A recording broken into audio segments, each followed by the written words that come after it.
na beses kada araw, nag-aakyat manaog sina Michael sa mga nagtataasang punong ito sa kanilang bayan sa Tigbawan, Iloilo.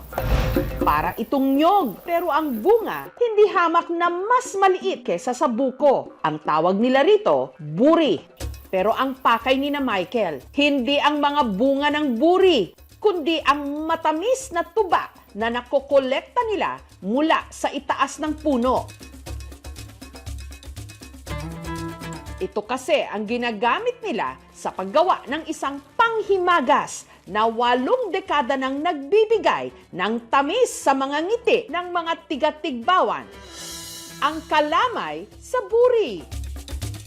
Bago sila umakyat, may dala silang bulo o sanggat sa buri para pangtapya sa ubod ng buri sa taas. Mas maganda, ma'am, kung mataas yung buri kasi matamis yung kanyang tuba.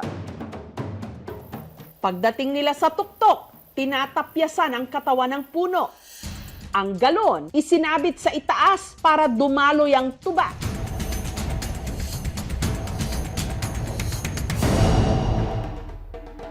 Makalipas ang 4 na oras, binalikan ni na Michael ang galon para kolektahin ang naipong tuba. Kasi kapag mag-after 5 hours, mapapanis na.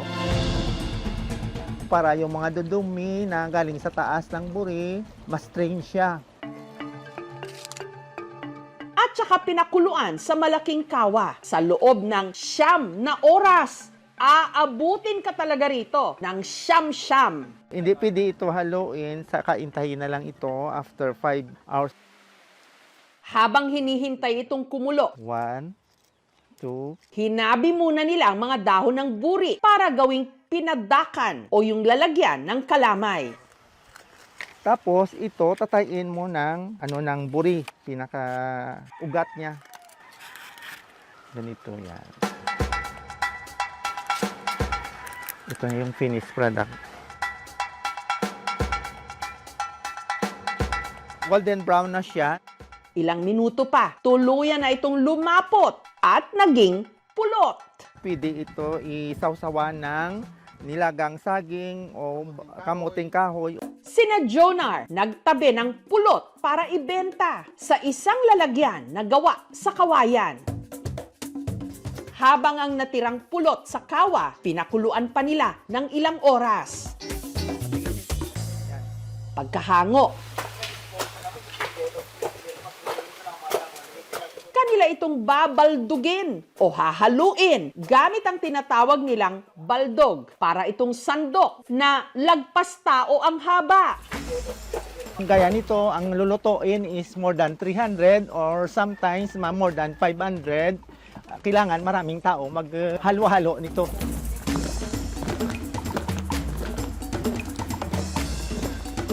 Hanggang ang pulot natuyo at naging kalamay. Pwede na siya ihanguin. Ang kalamay, inilipat sa mga hinabing pinadakan gamit ang palita o kutsarang gawa sa kawayan. Ito yung ginagawang banding ng mga magpipinsan, tulong-tulong para hanggang sa mahango hanggang dito yan. Hindi siya sobrang tamis. Napaka-perfect siya talaga sa mainit na kanin. Pwede talaga siyang pang-ulam. 1940s pa nung nagsimulang magluto ng kalamay sa buri ang ama ni Jonar. After World War II, 1946, my father and companions experiment how to make the kalamay sa buri para may hanap buhay naman siya. Ang kanyang ina na si Corazon ang naglalako nito. Di sadyain. Kasi adlaw may pira, ikaw kung makapabinta ka mo. Sa laki ng tulong ng kalamay sa buri sa buhay ng mga tiga-Tigbawan, idineklara itong local cultural property o bukod tangi ng kanilang bayan. Yung love for culture and heritage, yan po yung gusto nating kilalanin at gusto natin ding bigyan ng diin sa pagkilala dun sa pamilya na nagpreserba din ng kanilang tradisyon. Sa Pozorubio, Pangasinan naman, ang mga trabahador na ito sa pinakamatandang sugarcane mill o gilingan ng tubo. Abala sa pagsalansan ng mga baon ng nyog. Hindi daw ho sila magsasayaw ng maglalatik. Ang mga baon ng nyog ang magsisilbing lagayan at hulmahan ng iniluluto nilang panghimagas. Ang sinakob. Ang paggawa ng sinakob, ilang henerasyon ng hanap buhay ng pamilya ni na Lola Tina. Ang sugarcane mill na ito ay minana namin sa biyenan ko noon. Para makatas ang tubo, isinalang muna ang mga inaning tubo sa gilingan. Pagkatapos malinisan, ibababa yung hose, tas direkta na po dun sa malaking kawa. Pinakuluan ang katas ng tubo hanggang lumapot. Sunod na inilipat sa isa pang kawa kung saan ulit ito pinakuluan. At hinalo ng walang tigil para raw hindi masunog. Binaba natin yung bomba kasi diretso ho yung pagkulo niyan. Baka matapon ho kapag hindi ho nilagay. Inihanda na ni na Jover ang mga baon ng nyog. Matapos pakuluan ang katas ng tubo, itinabi muna ito. At tuloy-tuloy na hinalo gamit ang mahabang kahoy.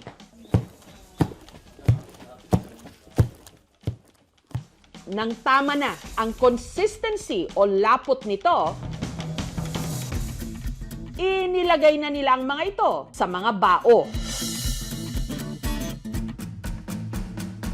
At saka isa-isang inihilera sa salansanan na gawa sa bakal. Hinayaan munang lumamig at tumigas. Pagkatapos, isa-isang tinanggal mula sa bao. Pinagdikit ang 2 piraso.